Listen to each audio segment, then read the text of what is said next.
is it you pray for? Salvation. And what would it feel like? A joyful note without change, without end. Heaven. There's no music in that.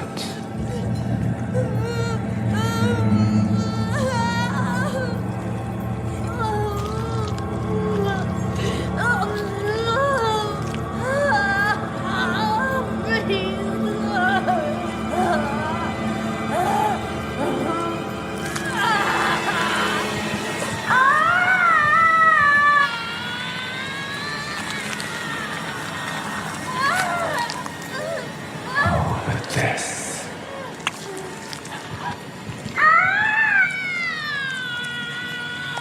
There is so much more the body can be made to feel.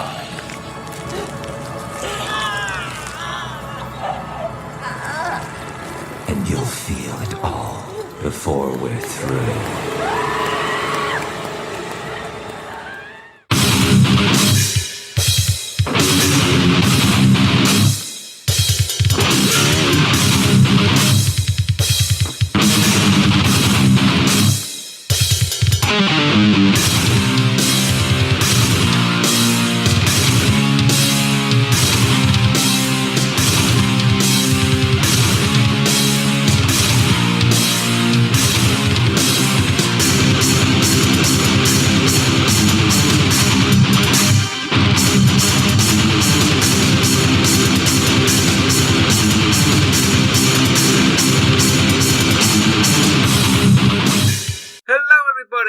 To the Ancient Slumber podcast, show number 42. My name is Chris Ward. I'm a writer, author, podcaster, film reviewer, and the god of hellfire. And joining me today is Myron Schmidt. How you doing, Myron? I'm doing good. How are you? I'm doing all right now. We've got our technical gremlins out of the way, hopefully. Right. Fucking hell, we never get a break, do we? No, we don't. Everything just goes wrong all the time. It's not fair. Anyway. Right, we're back. Second show this year. We're quite prolific. Yeah. Second show in almost a month. We're really prolific. Oh, bloody hell. We could do this for a living, couldn't we? If only somebody would pay us. Right, exactly. We can barely give this shit away, let alone charge for it. Right. Yeah, you won't hear any Patreon subscriptions from us, believe me. Yeah, no. Extra content. We can't even get any regular content. Should we start the show off with random celebrity deaths? I had a feeling you were going to mention this one. Are we allowed to talk about dead people on a horror podcast? Because there's one person who doesn't like it. I know, right? Oh, goodness. Go on, then. Oh, I was just trying to make a joke. I have no idea. Has there been a celebrity death? Yes, there has. I thought you were going to mention Burt Young. I know. Poor Paulie. I know. He's gone. A big staple of my childhood. That's a great movie. It is. It's my favourite. I know. Also the star of Amityville 2, The Possession, the greatest possession film that isn't The Exorcist. I have to go back and rewatch that, see if my opinion has changed. Oh, you didn't like it, did you? No, I was not a big fan. But you know what? I should go back and rewatch it. You should. You should, because you're wrong. Every day, all day. Yes, exactly. You know what I mean? Exactly. Yes, Burt Young died this week. 83, I think he was. Which is, I was to say it's a good age, but it wasn't for him. But it's actually pretty young. It's actually Burt Young, isn't it? Yes. See what I did there? I did. I did. Yeah, very sad. But we lost Burt Young. A very familiar face in the 70s, 80s, and 90s, and yeah, he should be sadly missed. He was a great character actor. Oh yeah. He was in a film with John Saxon. Is it Blood Beach? Something like that? Something like that. Yeah. And I don't think it's ever been released in the UK after the VHS boom. But yeah, it's him and John Saxon play cops. And I'm thinking, well, if I was trapped on that Blood Beach and I could pick any two random cops to come and help out, it'd be them two. Oh, maybe, but we certainly would want JVD on our side. JVD? Jean-Claude Van Damme. Or JCVD? yes, He wasn't in Blood yes, Beach. Yes. Well, but if you're picking cops, you got to pick him. Really? Don't you think? With his mullet? No. No, he'd be better as a lone bounty hunter who knows martial arts. But who's going to punch the snakes? You're on a hard target now. Yeah. Well, you said mullet. We're getting very random very early on here. This isn't good. Right, let's get back to the business. Yeah, show number 42. What are we doing today? I think we're going to talk about the new Texas Chainsaw, the new Hellraiser, Halloween Ends, and the new Wrong Turn. Newish. We'll say new. It's 2 years old now. Well, it was new when we first thought about doing it. Yeah, we're going to have a bit of a franchise catch-up today, which we were going to do last time, but it timed well with the release of Creepshow, so we thought we'd do that. But, yeah, we're going to have a franchise catch-up. So unless there's any other business, should we make a start? Let's get down the road, as they say. Okay, let's go in date order, I think, if that's all right with you. We will start with 2021's Wrong Turn. Let's play a trailer. Do you know what we wouldn't have found if we would have stayed on the trail? The waterfall, the cliff.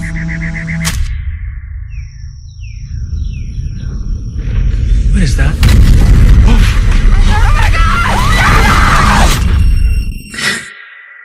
I saw someone. I saw someone. My country 'tis of thee. It's a story people know but don't talk about.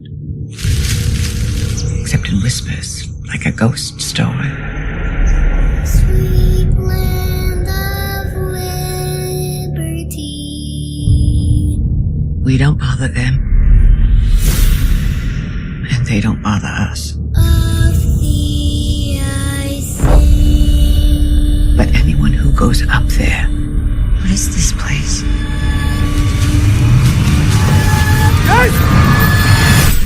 Whoa! They don't come back. Fathers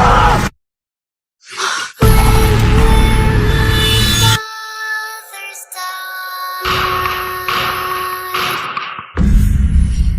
It's happened before. Pilgrim's pride. Descendants of these people are still living up there on the mountain?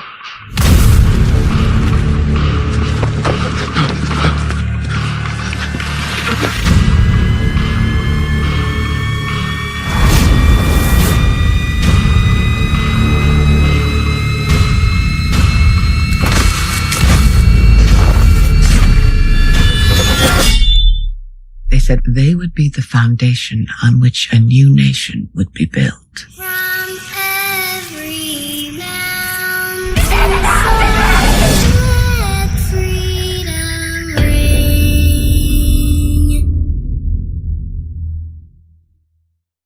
Okay, Wrong Turn 2021, directed by Mike P. Nelson, starring Charlotte Vega, Aidan Bradley, Bill Sage, Daisy Head, Dylan McTee, Matthew Modine, and Tim Dizarn. And the synopsis, according to IMDb, is: friends hiking the Appalachian Trail are confronted by the Foundation, a community of people who have lived in the mountains for hundreds of years. Right, we covered the original Wrong Turn franchise a couple of years back, when it was a cannibal slasher franchise, and I had lots of fun with it, even though most of the films were terrible.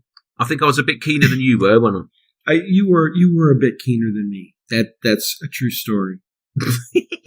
So I feel weird calling this a remake, because I don't think it is a remake. Nowhere even close to a remake. Nowhere. It's a different film with the same title, written by the same people. Yes. That said, I do quite like it. You know, I enjoyed it as well, but it's got its problems, but overall it's pretty enjoyable. I sure wish they would have edited it down about 20 minutes. Yeah, it's too long. It's about an hour and 50, something like that. Yeah, it's way too long. So in this one, instead of cannibal killers, we've got a group called the Foundation, who are the ancestors of people who moved to the mountains when they thought that Netflix was going to take over everything or something. something like that, wasn't it? It was weird. Yes. Yeah. Basically, they're like Quakers, really, aren't they? But they're in the mountains. It's a good premise. Young people going up to the mountains. Obviously, they come full foul of these people who think that the young bastards are on their land and blah blah blah. Familiar story. We've heard it all before. But I don't know. There's something about that. I like the way the people of the Foundation dress. They've got those, what do they call it? Like tunic things on with their skull masks and all that sort of stuff. I quite like that. Yeah, it was interesting. It was really, Yeah. I was quite surprised by that turn of events, and I thought, hey, this is pretty good.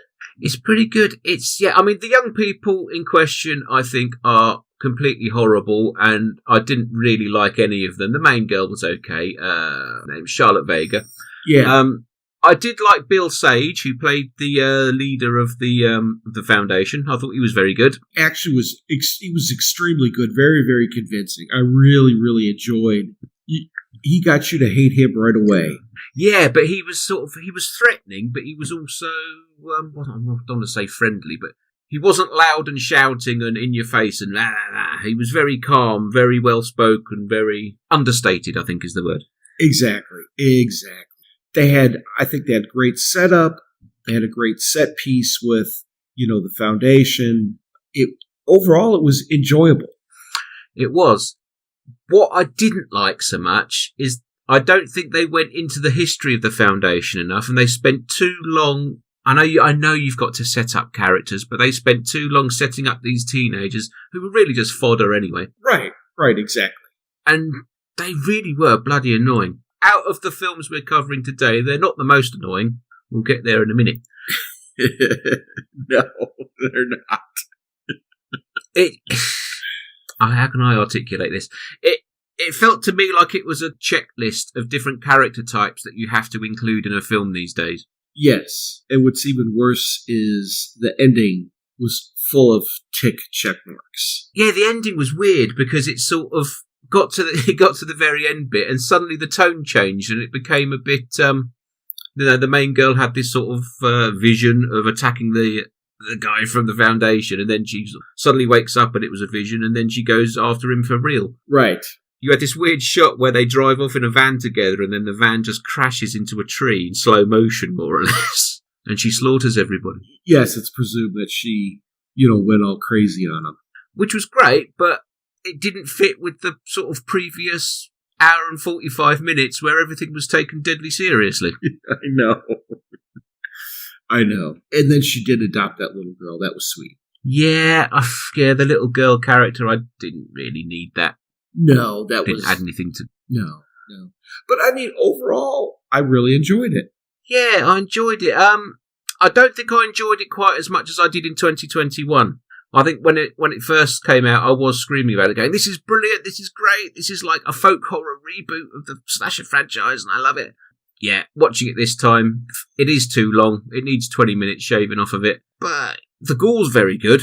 Oh yeah. There's a lot of really good things in the movie. I was going to say the guy who gets splattered against the tree with that massive log. That's quite a good effect.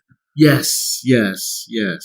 Some of the stuff seemed very, unfortunately, out of context for the lead actress. Yeah, she was she was good, but I think she came across, if this had been a Resident Evil film, it would have been something a bit more action orientated. Yes. Or the classic film You're Next. Oh, I haven't watched that for ages. It's great. Great. That's what I was expecting, is a full-on You're Next kind of approach. They kind of backed into it. I'm like, I was disappointed. I was expecting more of a You're Next kind of thing. But yeah, another sort of pass through the writer's room and a bit of editing, and I think it would have been great. But as it is, it's just very good. I also liked Daisy Head, who played Edith, the daughter of the main Foundation guy. Oh yeah, she was excellent. Yeah, she was very good. I don't want it to sound rude, but she's got a good face for horror films. Not saying that she's ugly in any way whatsoever, but she's got a look which I thought really fitted. You heard it here first. Someone has a great face for horror films. And they're not Danny Trejo or Robert Englund. Yes. Yeah, not a lot else to say about Wrong Turn, really. My original written review is now up on the blog at ancientslumber.weebly.com. I published it there this morning. I pretty much do stand by it. Maybe I was a bit more enthusiastic then than I was now. But no, it is a very good film. Very different to the Wrong Turn that come before. I think maybe it shouldn't have been called Wrong Turn. It should have just been called something else because it bears no relation to Wrong Turn, what come before. None at all. Whether you like that or not is irrelevant. It just doesn't. No. There's no West Virginia hillbillies slicing and dicing and eating. And I think that's what's wrong with the horror genre at the moment. I want a direct sequel to Wrong Turn 6. I want it. Anyway, let's give this one a rating then. What are you rating this Splatted Skulls Against a Tree out of how many? For me, I vacillate between 3.5 and 4. Yeah, I'm with it. I gave it 4 originally. I think it's better than a 3-star, but it's not quite a 4-star, so I'm going to say 3.5. For sure. It's a solid film. There's no doubt about it. It's there, so it's just very long. Yes, very long and not a wrong turn. Rightio. Okay, excellent. Right, let's move on to the next one, which is 2022's Texas Chainsaw Massacre. Let's play a trailer.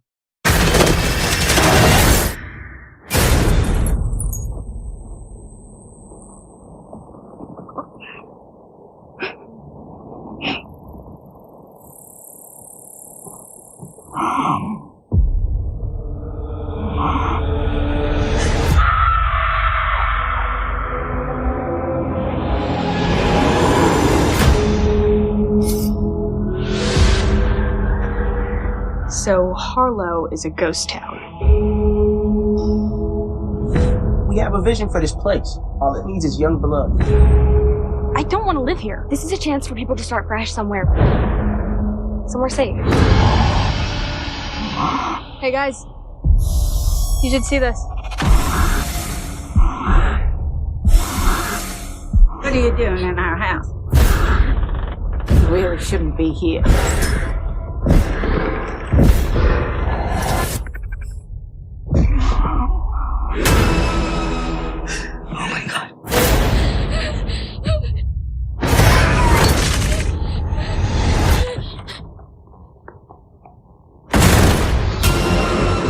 This is Hardesty. Sally, I'm afraid your old friend's back.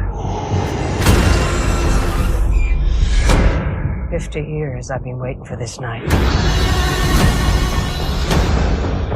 Just to see him again. Who? Leatherface.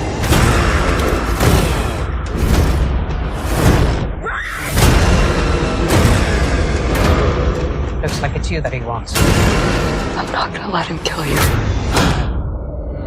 Fear no evil. Fear no evil.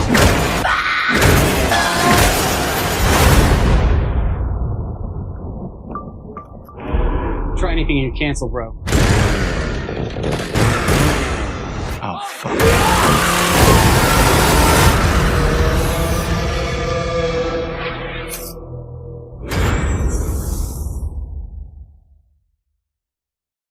Right, Texas Chainsaw Massacre 2022, directed by David Blue Garcia, starring Sarah Yarkin, Elsie Fisher, Mark Burnham. According to IMDb, the plot is, after 48 years of hiding, Leatherface returns to terrorise a group of idealistic young friends who accidentally disrupt his carefully shielded world in a remote Texas town. Which I believe is the sequel that Tobe Hooper always wanted when he made the original, don't you?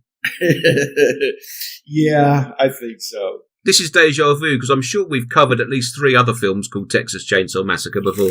I'm sure we have at some point. I mean, we've got a whole, 40 shows under our belt? We're like gods. Well, maybe. Anyway, this was a Netflix film because, let's be honest, it's not fucking good enough to get in the cinema. I think Fede Alvarez was brought on board after initial test screenings proved to be really bad, so I hate to see what that film was really like. Right.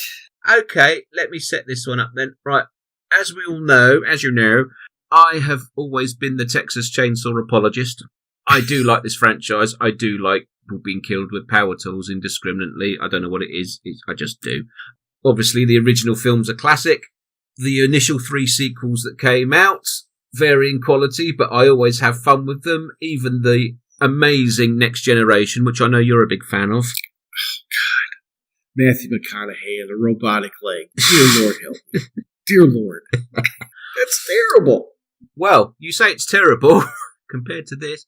Right, then we've got the remake, 2003, which I'm also a big fan of. I love that film, still love that film 20 years later. And then you've got the prequel to that one, which I love as well. And then, I'm getting emotional. Right, yeah. Then we got Texas Chainsaw 3D, which is objectively a pile of shite, but it's an enjoyable enough slasher if you disassociate it from everything else. Then in 2017 we had Leatherface, and Leatherface was the point where I dropped off this franchise. I thought it was absolute bag of poo, that film. Really didn't like it, which explains why I've watched it 5 times since then, because I keep thinking I should like it, I will like it, the next time I'm going to like it, and I don't, I really don't. Which brings us to this. I had little to no hope for this film when it was announced, and obviously the production details that came through didn't encourage that.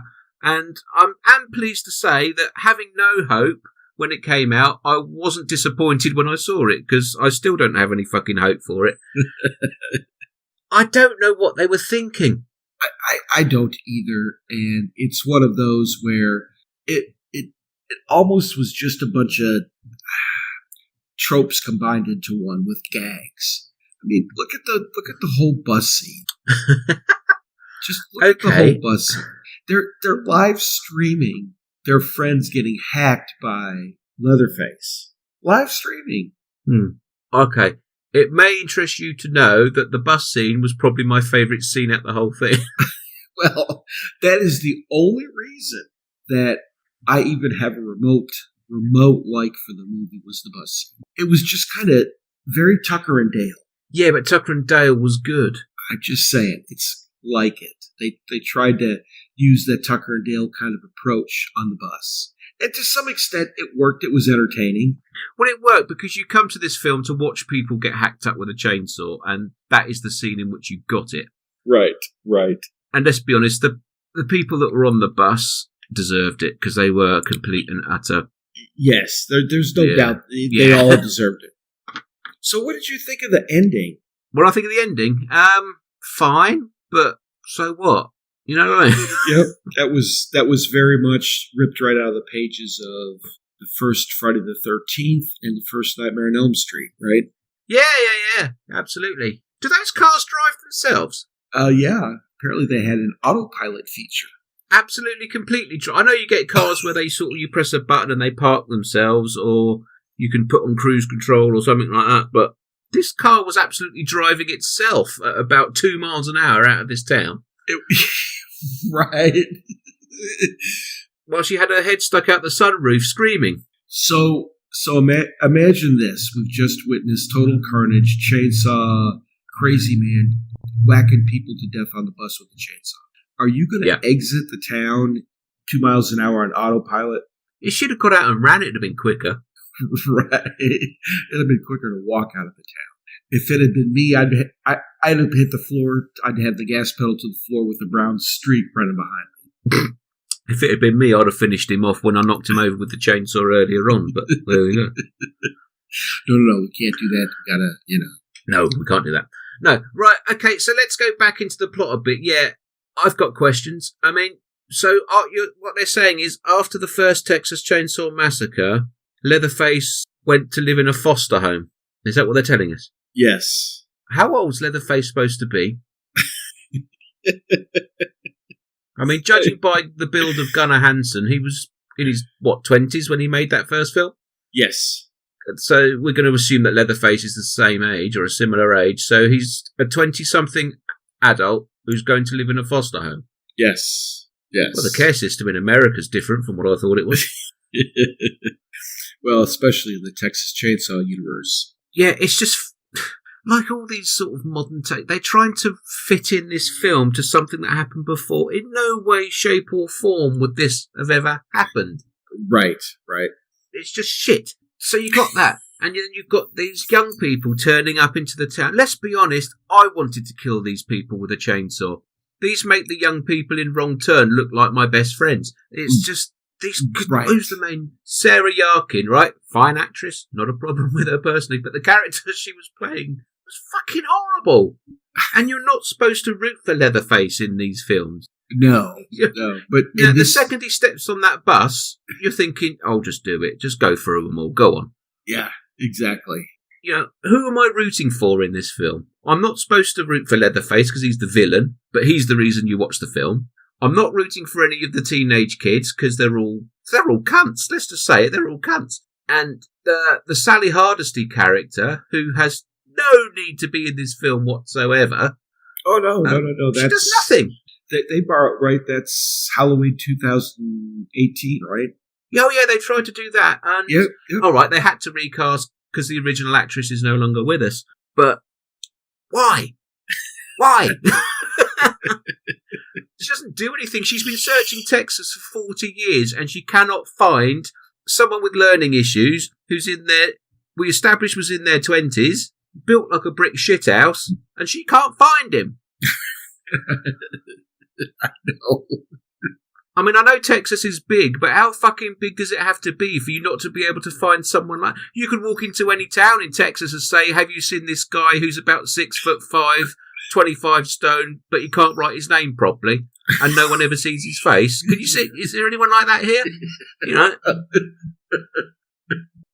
It's just frustrating. Yes, that's it exactly. So, this is really a film just to keep the name going. It's got to be. The only plus side, I say, the bus scene was well executed. And there was that. I actually quite like Mark Burnham as Leatherface. I thought he had quite a good look to him. That shot where he stood in the rain with his mask on and it's got the chainsaw dripping blood and all that. I thought that was really good. Yes. I'm not a fan of the sunflower field, though. Oh, that's just for the trailer, isn't it, that shot? Yes, it is. But you got William Hope in there from Aliens as the sheriff. He should have been in it more. He was the only presence I liked, really, who wasn't Leatherface. Yeah, the only other plus I can find for this film is that I still prefer it to 2017's Leatherface. Oh. That's like saying, would I rather have dog shit or cat shit in my sandwich? Neither's preferable. Correct. Exactly. So, what did you score this one? I gave this one a solid 2. A solid 2. So did I. A generous solid 2, I'm going to say. Yes, a generous solid 2. Yep. If it didn't have the gory slaughter scene and I didn't like the look of Leatherface quite so much, then it would be a lot less, because it really is bad. I'm probably not going to watch it for the foreseeable future. Whereas I did return to The Next Generation not so long ago because I got the Scream Factory Blu-ray. Oh, nice. Yeah, it is very good. They're escaping a serial killer and they put the car on autopilot for 5 miles an hour. It just... Of course you would. Oh. Yeah, and then they have a subplot where she's afraid of guns because she was shot when she was a child. And who cares? Yada, yada, yada. I know. There's way too much making excuses and trying to set things up. It's a Texas Chainsaw movie. You don't got to set shit up. No, exactly. Yeah. Oh, fucking Leatherface in a foster home. I know. Anyway, all right. That's why I like the remake. Make him a huge, hulking, brutal killer. Let's not make him a child in an adult's body. Let's not make him a cross-dresser. Let's not have any of that stuff. Make him a brutal killer. Yep. I would agree. Ugh. Anyway, okay, moving on. Let's go to 2022's Hellraiser.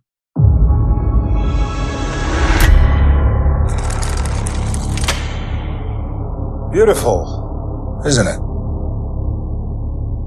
It's really nice. You can hold it. What is it? It's a puzzle. And it's almost finished. Keep going. So if I solve it, do I get a prize? I do.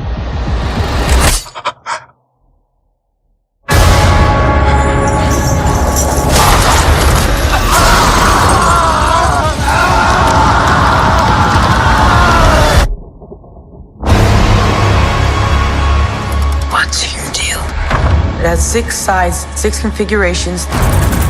It opens up and it cuts you. And then they come to collect.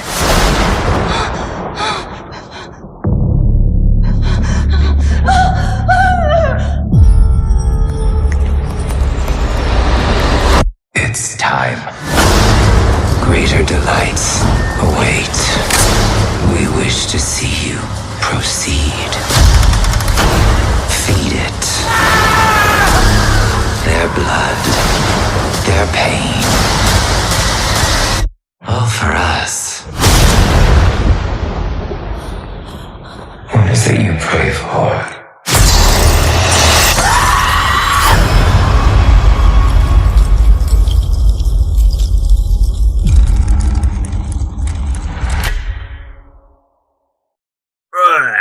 Hellraiser 2022, directed by David Bruckner, starring Adam Faison, Jamie Clayton, Drew Starkey, Odessa Azion, Brandon Flynn, Jason Lyles, Selena Lowe, and lots of other people I've never heard of. Right, the synopsis according to IMDb is a take on Clive Barker's 1987 horror classic, no it isn't, where a young woman struggling with addiction comes into possession of an ancient puzzle box, unaware that its purpose is to summon the Cenobites. Okay, well, we were waiting for this one, weren't we? Yes, we were. Because you and I are both big Clive Barker fans. We are. I am a big Clive Barker fan, yes. We are. And we are both fans of the original Hellraiser movies, which we covered many moons ago. Many moons, yep. Okay, give me your take on this then. Well, out of the gate, I really enjoyed it. And I think it's got an interesting opening scene because, they have that shot, aerial shot going over Belgrade, and they have the new, Cenobite sound, that noise, and that's really, really, really done well. Mm-hmm. I like the look of the new puzzle boxes. I like the fact the house was incorporated into the puzzle box. It's got a lot of good plus things. It's got a great scene opening, with the young kid who doesn't know what he's doing, and all the chains that he's hanging up while the weird dude is, begging for an audience and blah, blah, blah. But overall, I really enjoyed it. Okay. Okay. What about you? I didn't. I fucking hate this film. But I also like the previous one where they had the architect. I enjoyed that aspect of it. Oh, yes. Yes, I like that one. Yeah, Judgment is better than this. Yeah, I would agree. Yeah, this was another straight-to-streaming film. This is horrible. Why are people liking this? I think it's got a lot to do with that the house is part of the puzzle, and they did some nice incorporation. Was it perfect? Oh, dear God, no. Was it a great movie? Oh, dear God, no. I don't want perfect. I just want something that's good, and this is not good. I do like the puzzle box. I like the differences they've done in the puzzle box in this one, and they cut their fingers when they're trying to open it, and the blood goes into the box and all that sort of stuff. I thought that was really good. Right, and the Cenobites come and kidnap people and they just disappear. I like that kind of thing. Okay, but again, why can't we write likeable characters? Why can't we write characters who, what's wrong with having what we used to call goodies and baddies, heroes and villains, people you get behind, people you don't like? I don't know.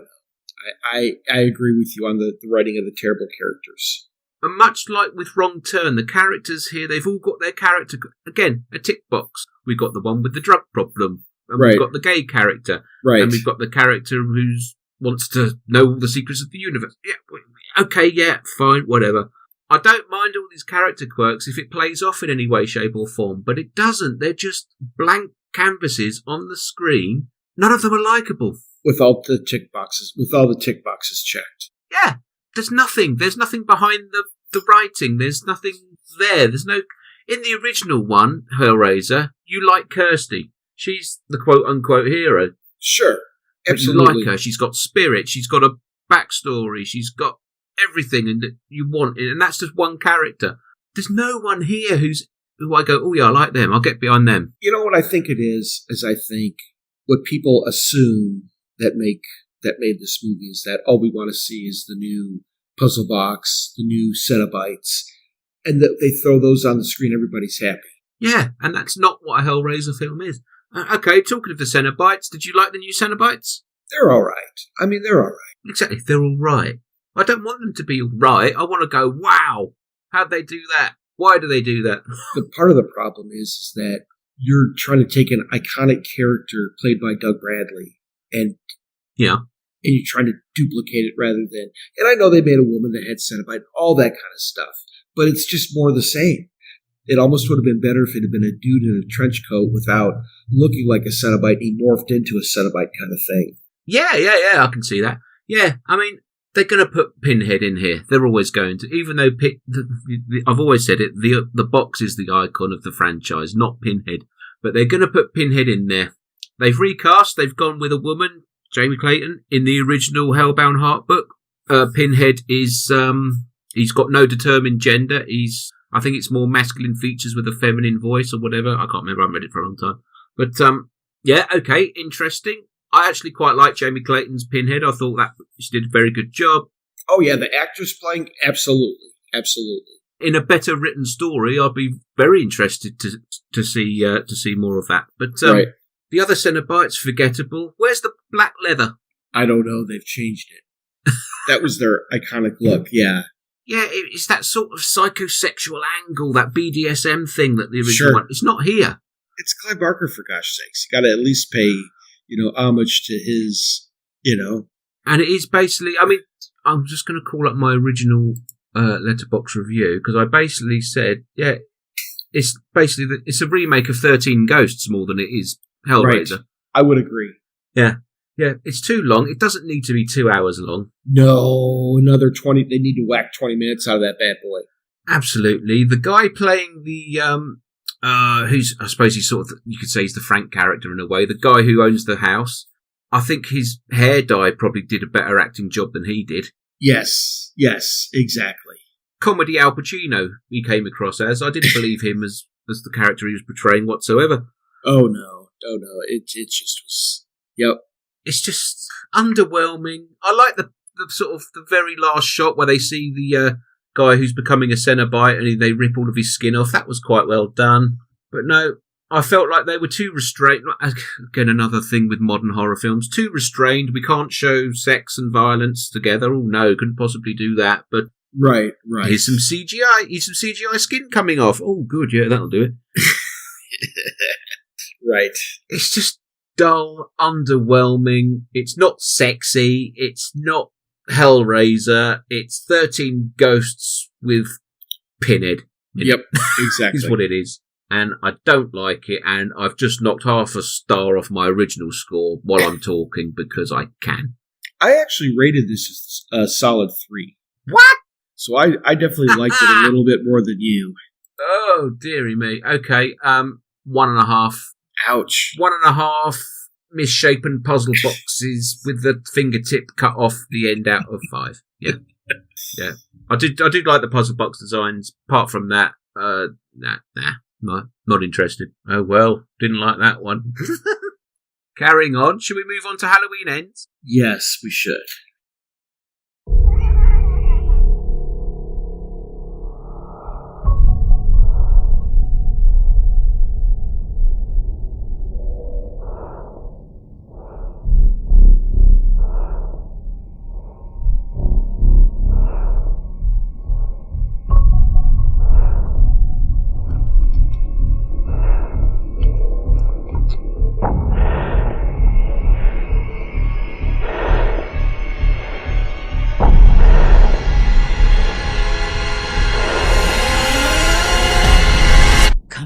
Let's go.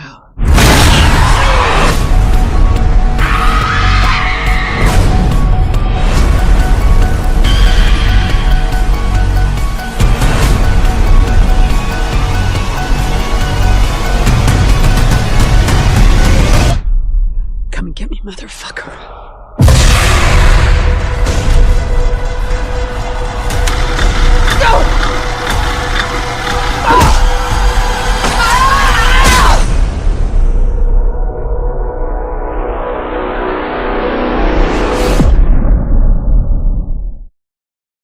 Right.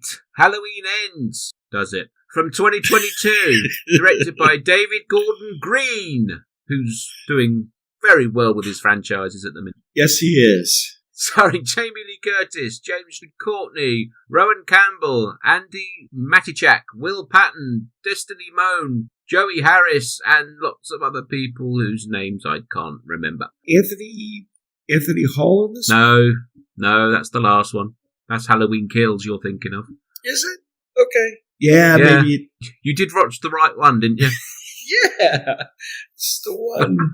It's the one where they're. Yeah, I watched the right one. Let's do the plot synopsis. The saga of Michael Myers and Laurie Strode comes to a spine-chilling climax. It fucking doesn't. In the final installment of this trilogy. Yeah, okay. We covered Halloween 2018 and Halloween Kills. We both have opinions. I think you're a bit or more on board than I am. So take it away, Myron. What do you think of this one? Now, first off, I am a diehard Halloween apologist. Is there any other sort? No. You have to be. I have also improved my ranking of the first Halloween of the David Gordon Green installment. I've rewatched it a couple of times and found that I really enjoyed it. Okay. Halloween Kills was not okay. It was all right. This one, I don't even know where to start. I love Will Patton. Ooh. I love Will Patton as an audiobook narrator. I think he's great in this movie. I like the fact that for the 3 minutes he's in it, yeah. Yeah, I like the fact that he's attracted to Jamie Lee Curtis. I think that's a cool part. Well, we all are in a way, aren't we? Yeah, well, very much so. So a child is accidentally killed in the beginning of the movie, and that sets the stage for this Corey character to just go crazy. Okay, so part of the problem, well, there's many problems, but one of the first problems with, and we both pointed it out, Rob Zombie's Halloween 2, is that Michael Myers sleeps for a year, wakes up perfectly coiffed with no bodily functions anywhere. Okay, he hasn't pissed. He hasn't taken a dump in a year. So now we have taken from that page. That's because most of the shit's in the script. Appears to be living in a sewer and in some weird way befriends Corey because Corey wants to learn how to kill from Michael Myers. Corey, you know Corey. We've spent 2 films building him up, haven't we? Dear God, what were they thinking? What were they thinking? Now, the third act of the film that involved Jamie Lee Curtis, I liked that. I enjoyed that part. The ending, I enjoyed that because there is there's no humanly way possible unless there is radioactive dog pee involved that you can resurrect Michael Myers at this point. But which can only be a good thing. But the whole sewer system thing, or the drain pipe, or whatever he was living, that was just, you're just left scratching your head. You're just like, huh? Really? Yeah. I have to say this. Even Busta Rhymes' Kung Fu Michael Myers scenes was better than the whole middle of this movie. It was just better. Corey wasn't believable. His character's romance wasn't believable. Jamie Lee Curtis's granddaughter wasn't believable. I got nothing. I mean, I got nothing. The very end with Jamie Lee Curtis was very good. The beginning of the movie, not bad. But that whole middle thing, what were they thinking, Chris? What were they thinking? They were thinking, hey, wouldn't it be great if we did something different, like they did with Halloween 3, but we put Michael Myers in it, but he's like not in it. Because there's another guy who's like, let's remake Christine and then stick Michael Myers in it. Right. Yeah. It's just. But the best, I gotta say, they even gave him the surname Cunningham. I know. That's how far into remaking Christine we're going. But I gotta say this. I have got to say this. Say it. Say it. The Band Toughs gang is probably the most idiotic thing I have seen in a long time. The Band Toughs. They're marching band. However, they're like portrayed as this, I'm the man about town. I'm the tough guy in the town. Bullshit. You are not the tough guy in town. You're probably shorter than me. I got nothing. The Band Toughs. A gang of band kids. Come on. I'm not selling myself as some sort of hard man or anything like that, because I'm not. But I've been approached when I've been out by people like that, and you just, you give them a chance to walk away. They don't, so you have to teach them a little lesson. You just pick them up by the bollocks and move them to one side. Right. These little squirty people. I mean, yeah, well, he was hardly a fucking bully, was he? Jesus Christ. The worst bully especially ever. if I had the reputation of the character in this film that I'd actually killed a kid, and then someone comes up to me and starts bullying me because I'm drinking a chocolate milkshake or something like that, you fucking scare the shit out of them, don't you? You pull a knife, you go, you fucking drop them the headbutt if you have to, but fuck's sake. Yeah, they got these little 6-year-old kids to bully him. I know. This little squirty teenager. So we got the combination of the band Tough Gang. We got the combination of Michael living in the sewer system, but at least he's got a toilet there. Yeah. That really is a plot point that's rankled with you, isn't it? I got nothing. I can't. However, putting Michael Myers in it, taking him on a procession through town like a dressed deer, and then putting him in a car, not bad. What's that procession at the end when they're all lining the streets? I know. I'm telling you, that was more believable than the bullies. Yeah. Okay. As you can tell, people, we're not fans of this. I saw this in the cinema because I felt it was my duty, as I'd seen the last 2 David Gordon Green films in the cinema. The plus I can take away from this is it's made my feelings on the 2018 Halloween improve a little bit. Oh, and that's a film, I'm on record as that's a film. Every time I've watched that film, I've liked it less and less. And then I've watched Halloween Ends and gone, actually, is Halloween 2018 that bad? My opinion of Halloween 2018 came up. Now, I will say this. The opening scene of that movie, terrible. It's just, they're trying to force a round peg in a square hole. But yes, the back half of that movie actually is, I'm like, oh, this is pretty good. Why was I so down on it earlier? I don't know. But maybe it's because I went back and watched after I watched Halloween Kills and Halloween Ends. And I'm like, it's what you go to a Halloween film for, isn't it?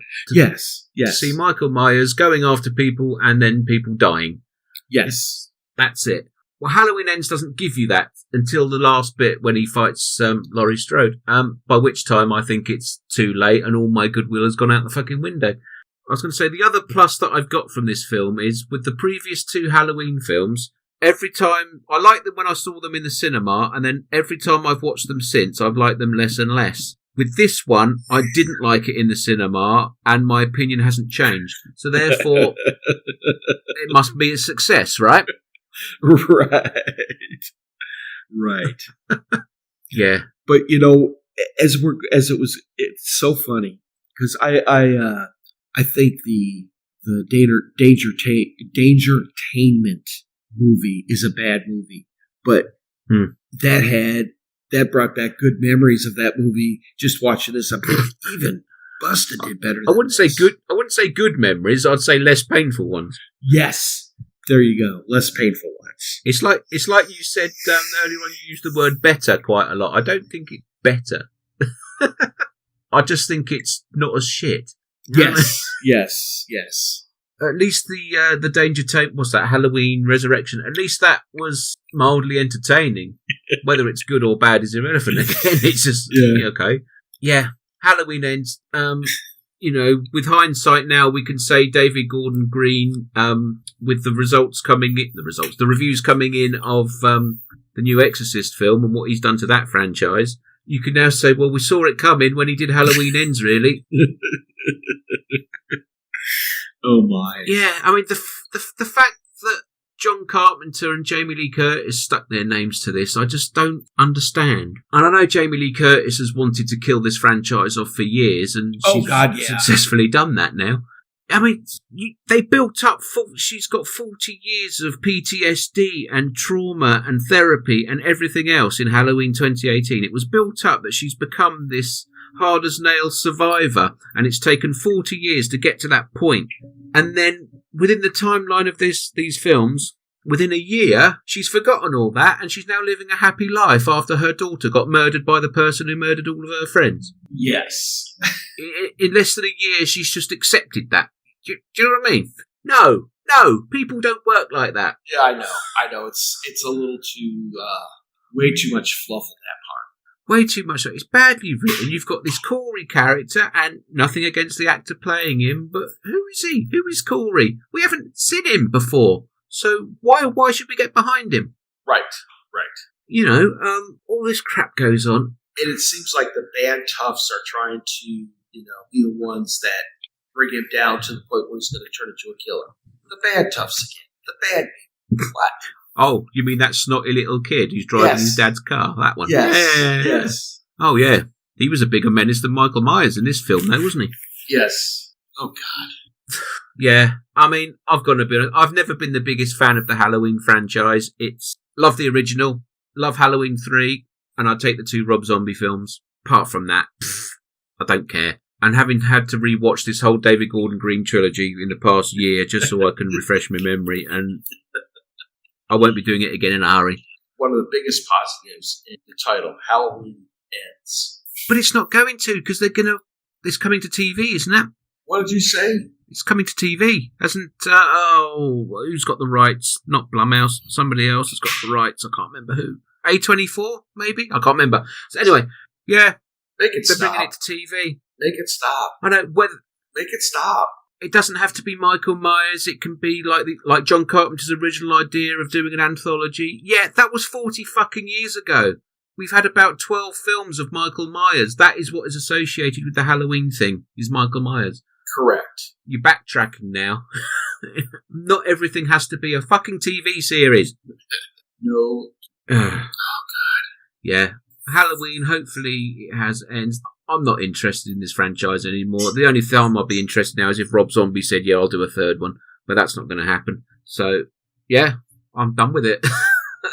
Absolute shite. Actually, I would be down for a third Rob Zombie. Yeah. I didn't like the second one at all. However, I'd go for a third Well, you're wrong there, obviously. I know. But I would go for a third one with him, for sure. Yeah. And I think the sort of vibe I've got looking at people's thoughts on this film is people have now gone back to the Rob Zombie films going, actually, it's not that bad, is it? Yeah. Can we get an appearance by Doomhead if Rob Zombie does something? Well, no, Richard Brake was already in Halloween 2 and he died. I know, but yes, technically you're right, but no, literally I'm right. Not as Doomhead though. He died as some idiot. Oh, well, perhaps they could just introduce someone else like they did in this film. Just a random person we've never seen before. Make him the forefront of it. Who knows? I don't know. It's bollocks. Halloween Ends is bollocks. Yeah, it makes Halloween Kills look like a masterpiece. Yeah, shit. What did you score it? I can't even get past a 1.5 on this. Yeah, that's where I am. And if they would have cut out the whole middle and just given me 20 minutes of Jamie Lee Curtis at the beginning, Jamie Lee Curtis at the end, I'd be at the 3 and 4 star range, 4.5 stars. But that middle, I don't even want that. I think they should have just gone from her leaving the hospital at the end of Halloween Kills, and then just go to Michael Myers, have the fight in the kitchen, chuck him in the wood chipper, and that's it. Oh, that would have been good. Yeah, that's all it needed. That is all it needed. Yeah, that's what baffles me is the end of Halloween Kills, and I've got a lot of problems with Halloween Kills, but the ending of it set up a part 3 perfect. She's coming out of hospital. I'm coming to get you, Michael. That's what we wanted. Yes. And David Gordon Green thought it would be, let's just flip that. Yeah. Oh, fuck off. I mean, at the end, they achieved it. She came and she got it, but man, it took a long time to get there. Yeah, didn't need it. It did not need this whole thing just to be different. To paraphrase Pet Sematary, sometimes different is not fucking better. Right. By the way, we need to add the new Pet Sematary to one of our shows. I don't have Paramount, so I haven't seen it. Oh, okay. I'm going to remain quiet about it. I have read some good comments, and I do want to see it. I shall see what I can do. Yeah, I'm sure it'll get a release there at some point, right? Yeah, I expect so. It is available on Amazon, and my missus has got Amazon, but I don't really want to pay that much for it. So I'll see what I can do. Well, maybe after a month or so, maybe the rental price may drop. Is it still one of those you got to pay a lot of money? Yeah. Gotcha. Yeah, it's a lot of money. More than I'm willing to pay for it on a blind buy anyway. So, Yeah. as I've been burnt recently. Yes, okay. Yeah, I'll see what I can do about that one. Okay, yeah. Halloween Ends. We're both on a 1.5 then. Right. One thing we haven't done is where we rank these films within their respective franchises. Oh gosh, I don't even know. I thought about doing that, and I thought I don't even know if I can do that. Okay. Well, it's easy. Halloween Ends and Hellraiser are both bottom of the pile for me. Yes, I would agree. Okay. Texas Chainsaw, I would say. I still think Leatherface is a worse film, so it's second from bottom. Me, it's third from bottom because Next Generation and that weird orphanage one is, yeah, those are at the bottom of the barrel for me. Okay, and Wrong Turn. Oh, go on. No. Yep, that's right. Okay. I was going to say Wrong Turn. I still prefer the original Wrong Turn and Wrong Turn 2. And then see, I've got a lot of love for Wrong Turn 6, even though I know it's crap, but I still enjoy it. No, I'm going to put this one as third. It's my third favourite Wrong Turn film. Yeah, that's about what it is for me too. Yeah, okay. And out of the 4 we've reviewed today, Wrong Turn is definitely my favourite. Yes. Out of all the ones we talked about today, Wrong Turn is the best movie out of that lot. It's like Gone with the fucking Wind compared to the other 3 films that we've reviewed. Yeah. Yep. Yes, it is the Kane Mutiny of those. I think that's an I know. Yeah. Says a lot about the state of horror franchises, doesn't it? The key word is franchise. Yep, and it does. I know. Have you seen Evil Dead Rise? No, I have not. Have you? All right. Okay. Well, we'll add that in some point when we do another catch-up. Okay. Because I'm not the biggest fan of the Evil Dead franchise, so. Oh, well, that may change. Okay. All right. I can get by that. It's better than Halloween Ends, put it like that. Okay. Not that it had to try very hard to be better than that, really, but okay. Oh. Okay, right. Well, we've got no feedback this month because everyone hates us still, so that's all right. I don't know what we're doing next time. We'll discuss it off air, but I've got an idea of what I want to do. Something a little different, maybe. Mm-hmm. So, with that in mind, I will say, if you want to get in touch with us, you can do so at ancientslumberpodcast@gmail.com. You can ask us anything you like, film-related or not, really. We'll answer anything. And we are also on X. Not Twitter, it's X. I know, right? For the moment, till they start charging, then it can fuck off. And, yeah. We're on there at ancient_slumber, and Mara and I are both on there separately. You can find us on the links. And I'm on Instagram at Christopher P. Ward Writer. And you're on Instagram as? I think it's MASCHEM67. Ah, that's the same as your Twitter, isn't it? Yep. Cool. Excellent. Well, if you want to go online and ask us stupid questions, you can do so there. I will put out on the Twitter feed, or the X feed, what we're going to be doing next time once we've decided what we're doing. So apart from that, we'll say goodbye, shall we? Bye! Hey, Ron, what are you doing? Try anything and you're canceled, bro.